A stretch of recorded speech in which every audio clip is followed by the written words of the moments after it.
So I ran this again. I moved the fence in at half a hair, ran it both sides, and it's still a little bit too tight. This is 1/4 inch maple melamine, so I need to open that up a little bit more. But what I'm trying to get across is you want to slowly creep up on that and make those adjustments rather than do too much at one pass. So I can still use my same sample and run it again. So I'm going to adjust the fence in a little bit closer. So I'm going to move the fence in closer to the blade, just a tiny bit, half a hair, and then run it once on one side and run it again on the other side. So let me do that.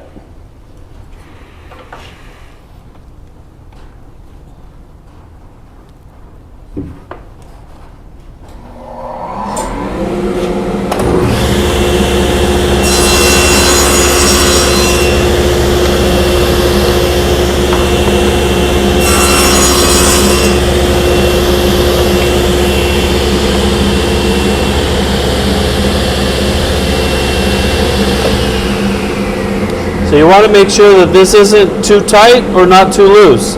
I wouldn't recommend doing this with the dado blade because if you're doing 1/4 inch plywood, it's a hair under 1/4 inch and it's always going to be too sloppy in there. So to get this so that it fits, again, you don't want too tight, but you don't want too loose. So I think this is a good fit. It slides on there, it's not too sloppy.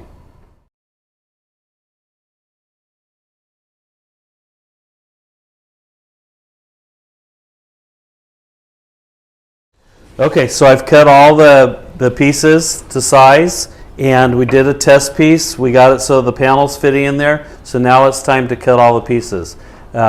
It's very important you keep this down on the table and up against the fence. Push it through once, then we're going to turn it around and push it through again. So I'm just going to go through the top rail, the bottom rail, the left style, and the right style.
So when I ran these pieces, it left a little bit of material left in the center. So I'm going to have to do one more pass. Usually when I do 1/4 inch plywood, which is a hair under, I don't end up with that groove in the center. So what I'm going to do is just move the fence over and come back and clean that up real quick. So I'll just eyeball that over the blade and clean that up in one pass.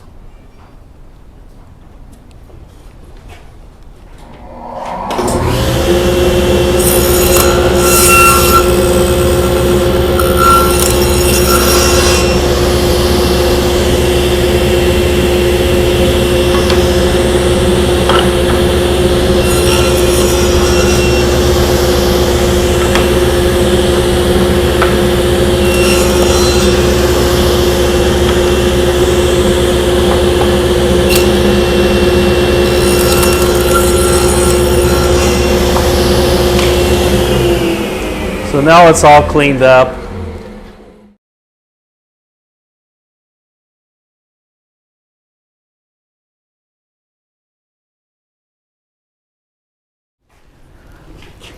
So the next step is going to be adjusting the height of the blade, because we're going to cut the tongue that fits in that groove, the tenon piece that fits in there, and we need to adjust the height of the blade. So it's just about the height of this. I like to set up just a hair lower, and that way if it's off, I can always raise the blade up a little bit more than find my tongue is too thin and it's too loose in here on the first pass. So you can see here, where we have to cut a tongue, the opposite of this, to fit inside there. So we're going to do that again on the table saw. We're going to use the miter gauge. I'm going to lay this here. Last time I used a setup block to get me the 3/8 high. That's not important right now. It's important that we are slightly below the center of this. So I'm going to adjust the height of the blade, and I want to adjust it just so I'm saving a little bit of material, because sometimes we set it up right where we think it is, and then we find that it was too much. So now I need to set from the fence to the outside of the blade, the width of that, the 3/8. So we can do that with the measurement. I can eyeball that here. I'm going to eyeball that. And I'm going to maybe make it a little bit short and find I can do a little bit more. We'll see what happens.